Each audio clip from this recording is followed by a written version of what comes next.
Welcome to the science plugs. आज हम electrodynamics का एक और लेक्चर पढ़ने लगे हैं और इसको आए स्टार्ट करते हैं। ये लेक्चर हम स्टार्ट करेंगे पोटेंशियल डिफरेंस एंड ईएमएफ से। पोटेंशियल डिफरेंस वर्क डन पर यूनिट चार्ज, ये पोटेंशियल डिफरेंस ईएमएफ होती है हमारे पास। असल में ईएमएफ क्या है? वो पुश है जो बैटरी चार्जेस को देती है ड्यू टू पोटेंशियल डिफरेंस, या आप ये कह सकते हैं energy per unit charge provided by the battery is called EMF. It is the energy required per unit charge to maintain the constant current through the circuit. ये definition भी हो सकती है। The resistance due to electrolyte between the electrodes of a cell is called internal resistance. इसके concept के लिए आपको internal resistance की भी ज़रूर पड़ेगी। देखिए, हम कोई भी बैटरी बनाते हैं, वो लेड एसिड बैटरी है या लिथियम बैटरी है या वो निकल कैडमियम बैटरी है या वो किसी भी मटेरियल से बनी बैटरी है, दुनिया के हर मटेरियल में कोई ना कोई रेजिस्टेंस तो लाजमी होगी। तो इसीलिए वो जो भी उसकी रेजिस्टेंस होगी, उस रेजिस्टेंस को आप इंटरनल रेजिस्टेंस बोलेंगे जिस मटेरियल से बैटरी बनी है उसकी। अब ये एक छोटा सा डिफरेंस है, ज़रा ये देखें इलेक्ट्रोमोटिव फोर्स का। It is the difference of potential between the electrodes of a cell, यानी ये सेल के इलेक्ट्रो किनारों पे, यानी सेल के जो इलेक्ट्रोड्स होते हैं, जो टर्मिनल्स होते हैं, ये उनके अक्रॉस होता है।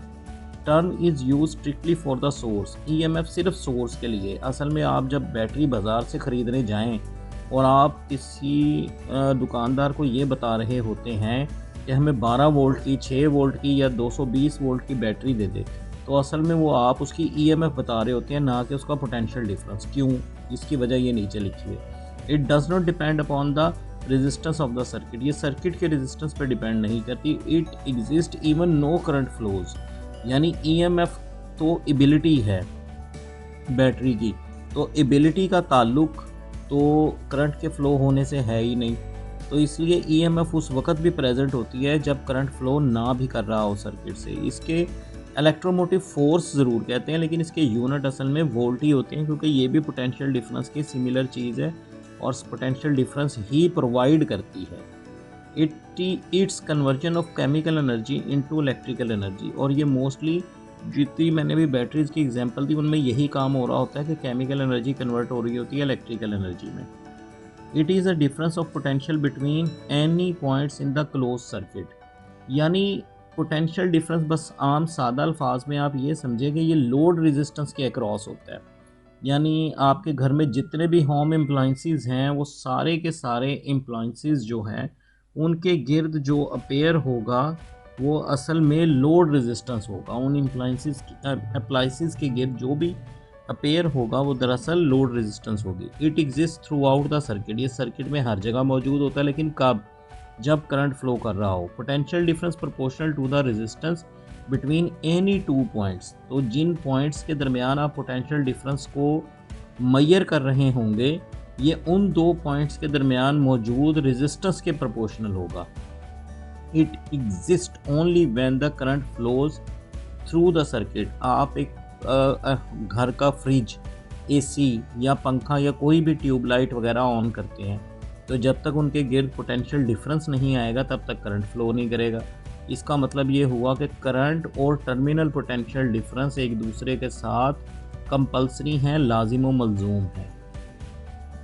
It also measures in volts. इसको भी वोल्ट में करेंगे। It is due to the fall in potential along the resistance in a circuit.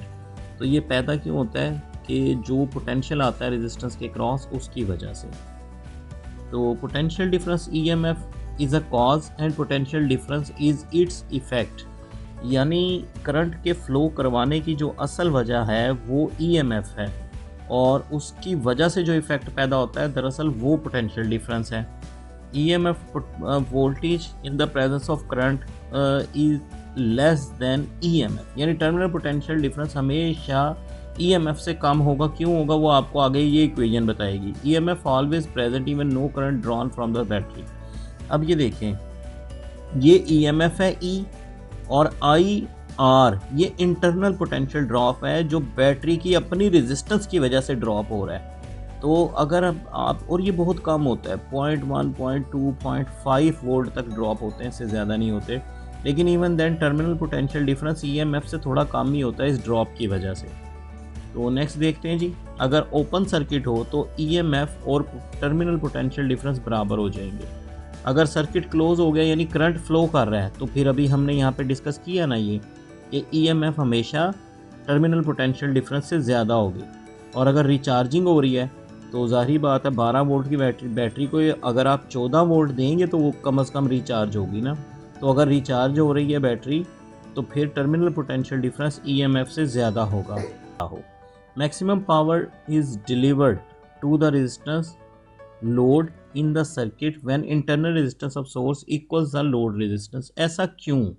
देखें, असल में power out V over R, V P is equal to V I से ही हमने ये फार्मूला बनाया है, ठीक है। और इसको मैंने डायरेक्ट लिख दिया, बस आप इसको डायरेक्ट भी याद रख सकते हैं, लेकिन अगर आप चाहें तो ये वैल्यूज़ यहाँ पुट करके ये फार्मूला निकल आता है।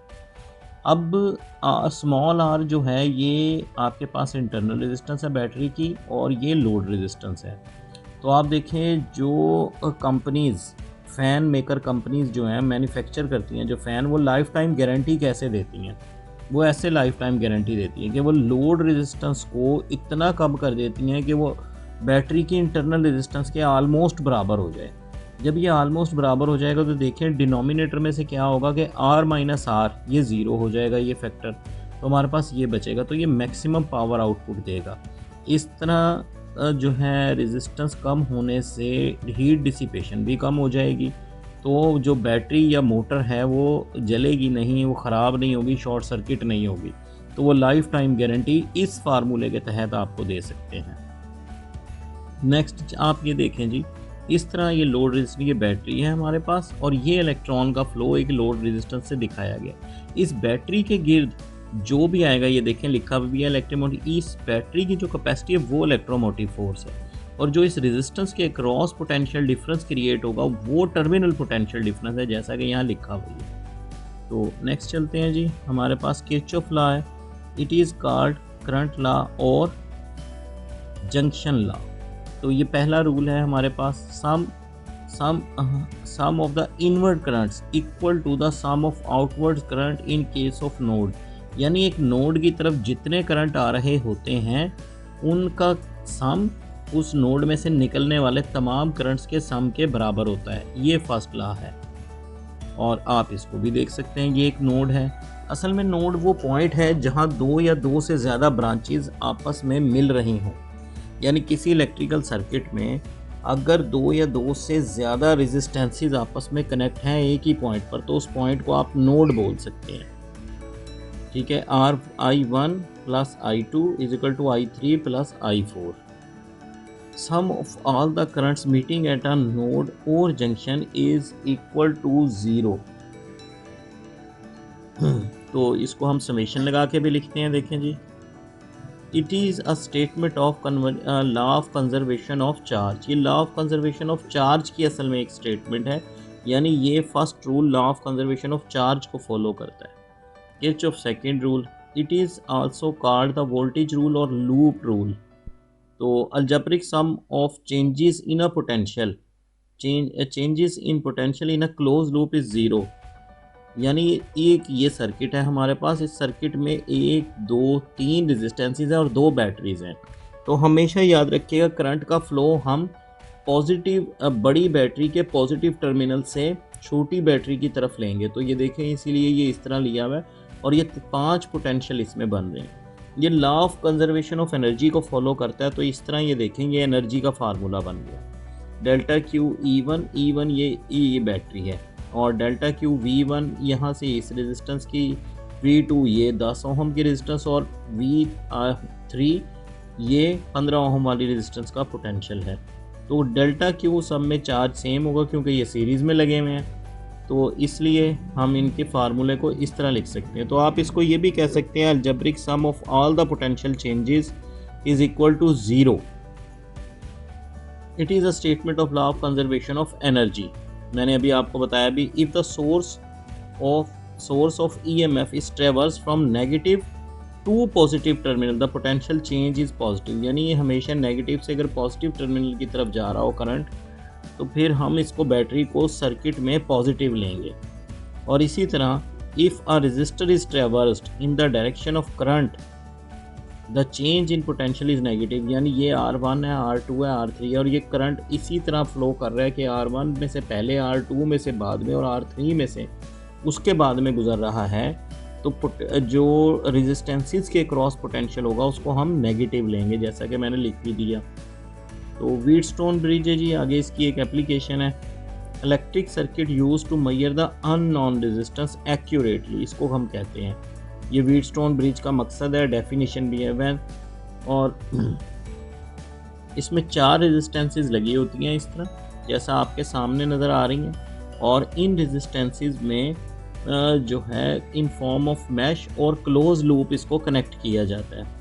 और ये इसका प्रिंसिपल है जिसको मैंने ब्राउन किया हुआ है। When the bridge is balanced no current flows through the circuit, यही वो लम्हा होता है जब हम इसकी इक्वेशंस को बनाना शुरू करते हैं और यही वो लम्हा होता है कि जब इसमें से इस तरह हर लूप में से सेपरेट सेपरेट करंट गुजार के हम इन हर लूप की इक्वेशन बनाते हैं। तो applying the Kirchhoff second rule in the loop A B D A, तो हम पहले ये लूप लेने लगे हैं। तो बैटरी लगी हुई है, ये आप देख सकते हैं, यहाँ से करंट आया और यहाँ पे फ्लो किया, तो ये यहाँ से शुरू हुआ बी से, और हम ये कंसिडर करते हैं कि सारे के सारा करंट R1 में से गुजर गया। ये सारे के सारा करंट R1 में से गुजरा विदाउट डिवाइड हुए। तो ये देखें -I1 R1, ये पोटेंशियल ड्रॉप आया इसके क्रॉस। अब हम कंसिडर करते हैं कि ए पे पहुंचकर ये करंट डिवाइड हुआ, यानी इसका कुछ हिस्सा टूटकर I3 की सूरत में नीचे चला गया और बाकी I1 - I3 R3 में से गुजर गया। तो ये देखें, ये वो जो करंट कम हुआ। अब ये करंट हम कंसिडर करते हैं कि जब ये यहाँ पे पहुँचा डी पर ये पहुँचा, तो ये I3 वाला हिस्सा इसको यहाँ वापस मिला और अब I2 ऊपर से नीचे की तरफ आ रहा है, I1 नीचे से ऊपर की तरफ जा रहा है। तो ये आप दो तरीके से कह सकते हैं कि ये इस तरह अपोजिट हो गए। तो इसीलिए I1 - I2 × RG। याद रखिएगा, अगर हम पहली लूप को इसको कंसिडर कर रहे हैं तो इसमें फ़्लो करने वाला करंट सबसे बड़ा करंट होगा और तमाम करंट्स इसी में से माइनस होंगे, I1 में से। I1 किसी में से माइनस नहीं होगा। तो नेक्स्ट हमारे पास applying the Kirchhoff second rule to the loop B C D B. अब यहाँ से हम कंसिडर करते हैं कि सी के शुरू में से I2 ने फ़्लो करना शुरू किया और ये विदाउट डिवाइड हुए, बग़ैर किसी डिवीज़न के R2 में से गुज़र गया। ये देखें जी, R2 में से गुज़र गया ये, तो ये R2 में हमारे पास आ गया। ठीक है जी, R2 में, तो ये I2 - R2 ये हमारे पास बना। और इसी के साथ जब ये यहाँ B पर पहुँचा तो इसको आप दो अंदाज से बोल सकते हैं। आप ये भी कह सकते हैं कि इसका एक हिस्सा टूटा I1 की सूरत में, वो इधर नीचे चला गया, और या फिर आप जैसे पहले बोला वैसे भी बोल सकते हैं कि I2 ऊपर से नीचे आ रहा है और I1 नीचे से ऊपर जा रहा है। तो इस तरह ये यहाँ पर हमारे पास आप देख सकते हैं कि ये I2 - I1 × RG हो गया, ये आ गया। और इसी तरह हम कह सकते हैं जब D पर ये करंट पहुंचा तो ये R4 की तरफ जा रहा है, लेकिन C की तरफ से I3 भी आ रहा है, C की तरफ से I3 भी आ रहा है। तो I2 और I3 R4 के केस में भी अपोजिट हो गए, तो ये R2 - I3 बन गया। तो ये इक्वेशन बन गई। अब ज़रा इस ब्राउन वाली लाइन को दोबारा से देखें। हमने कहा when the bridge is balanced no current flow through the galvanometer. असल में बैलेंस ब्रिज का मतलब ये है बी और डी पर पोटेंशियल डिफरेंस सेम हो जाएगा। ये जो बी और डी टर्मिनल पोटेंशियल डिफरेंस यहाँ पर सेम हो जाएगा। और ऑब्वियसली जब पोटेंशियल डिफरेंस ही नहीं होगा, जब ज़ीरो होगा और या वो पोटेंशियल सेम हो जाएगा, तो फिर इसमें से कोई करंट नहीं गुजरेगा। लेकिन यहाँ तो करंट गुजरता हुआ नज़र आ रहा है। तो असल में इसमें होगा क्या, आप ये देखें। अब according to Kirchhoff current law I1 = I2 हो जाएगा, जिसकी वजह से गैल्वानोमीटर का करंट ज़ीरो हो गया और दोनों इक्वेशंस ने ये फॉर्म ले ली। अब इन दोनों इक्वेशंस को हम डिवाइड कर लेंगे। तो हमने लिख भी दिया, divide equation number 1 by equation number 2। तो हमारे पास R1 / R2 R3 / R4। तो ये एक जनरलाइज फॉर्म निकल आई, इससे हम कोई भी अननोन रेजिस्टेंस निकाल सकते हैं। तो ये इसकी एप्लीकेशंस हैं KVL की। PO box, post office box, ये कभी पहले यूज़ हुआ करता था। वर्ल्ड वार 2 में बहुत ज़्यादा पोस्ट ऑफिस बॉक्स यूज़ हुआ क्योंकि ये सबसे तेज़ तरीन ज़रिया था उस वक़्त पैगाम रसानी का। पोटेंशियोमीटर, इसको भी हम पढ़ेंगे भी। और स्लाइड वायर ब्रिज, ये आपको यहाँ नज़र भी आ रहा है। स्लाइड वायर ब्रिज भी इसकी एक एप्लीकेशन है और इसका प्रैक्टिकल भी FSC में शामिल है। तो आप जब क्लास 12 को पढ़ रहे होंगे तो साथ ये प्रैक्टिकल भी करेंगे स्लाइड वायर ब्रिज। अब देखते हैं जी potentiometer, a device use to measure the accurate potential difference without drawing any current. यही इसकी खासियत है कि ये पोटेंशियल डिफरेंस 100% एक्यूरेट का जो है वो कैलकुलेट करता है। तो ये हमारे पास एक पोटेंशियोमीटर की एक वायर है जो तकरीबन 1 मीटर की होती है। ये जॉकी है और जॉकी के एक किनारे के साथ गिलवानोमीटर, और इस तरह ये बैटरी और इंटरनल रेजिस्टेंस लगाते हैं। Operating the battery must be greater than the battery whose power is to be find. अब इसका ये पहला यूज़ है कि आप अननोन पावर निकालना चाहते हैं, यानी ये अननोन बैटरी है, लेट्स से दैट E, और V जो है ये प्रिंसिपल बैटरी है। तो आप देखें प्रिंसिपल बैटरी को मैंने डबल बनाया हुआ है। क्यों डबल बनाया हुआ है? कि ये ऑपरेटिंग बैटरी है। तो ये याद रखिएगा, जब अगर ऑपरेटिंग बैटरी अननोन बैटरी से बड़ी ना हुई तो आपको यहाँ नल पॉइंट नहीं मिलेगा। नल पॉइंट क्या है? जॉकी को हम बार बार तार पे कहीं ना कहीं रख के देखेंगे, जहाँ भी रखेंगे वहाँ पे कहीं ना कहीं ऐसा पोटेंशियल, ज़ीरो पोटेंशियल डिफरेंस आ जाएगा।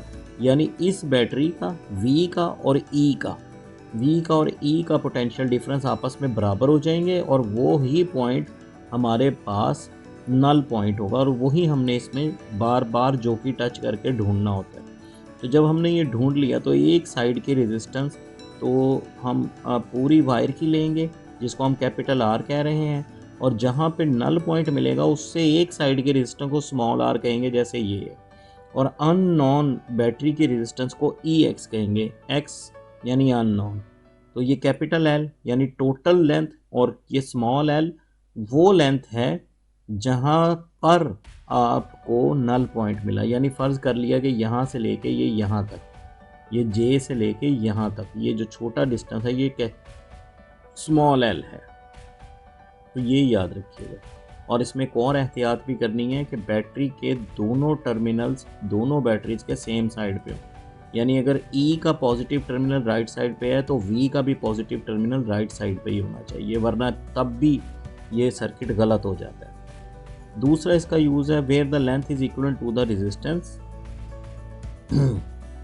अच्छा, to compare the EMF of 2 cells. तो पहले अब यही प्रोसीजर रिपीट करेंगे लेकिन 2 सेल लगा के करेंगे। पहले एक सेल लगाएंगे, उससे हम ले लेंगे यहाँ पे अपना, यानी ढूंढ लेंगे क्या, नल पॉइंट। नल पॉइंट को ढूंढ लेंगे, नल पॉइंट मिल जाएगा तो उसकी लेंथ को L1 कह देंगे। और इसी तरह फिर E2 एक और बैटरी चेंज करेंगे, यहाँ E1 की जगह फ़र्ज़ कर लें, तो उसका नल पॉइंट ढूंढेंगे तो उसके नल पॉइंट जहाँ भी मिलेगा उसकी राइट साइड की लेंथ को L2 कह देंगे। तो इस तरह हम 2 सेल्स की EMF को कंपेयर भी कर सकते हैं। तो अब हमें इसके 3 यूजेस पता लग गए कि पोटेंशियोमीटर एक्यूरेट पोटेंशियल डिफरेंस निकाल के देता है, अननोन EMF भी बता देता है, और 2 सेल्स की EMF को कंपेयर भी कर देता है। ये भी प्रैक्टिकली आपको परफॉर्म करना होगा क्लास 12 में। The ratio of the EMFs is equal to the ratio of balancing length, जैसा कि ऊपर नज़र भी आ रहा है। और ये उसके प्रैक्टिकल यूज़ है। ये पोटेंशियल डिवाइडर है जो पंखे के साथ, लाइटों के साथ, ठीक है, डिमर के तौर पे आप लगाते हैं। असल में यही पोटेंशियल डिवाइडर होता है, और ये इसकी ओरिजिनल डायग्राम और सर्किट मैंने आपको दिखाया जो हमारे इलेक्ट्रिकल सर्किट्स में लगा होता है। तो इजाज़त दीजिए नेक्स्ट लेक्चर तक। अल्लाह।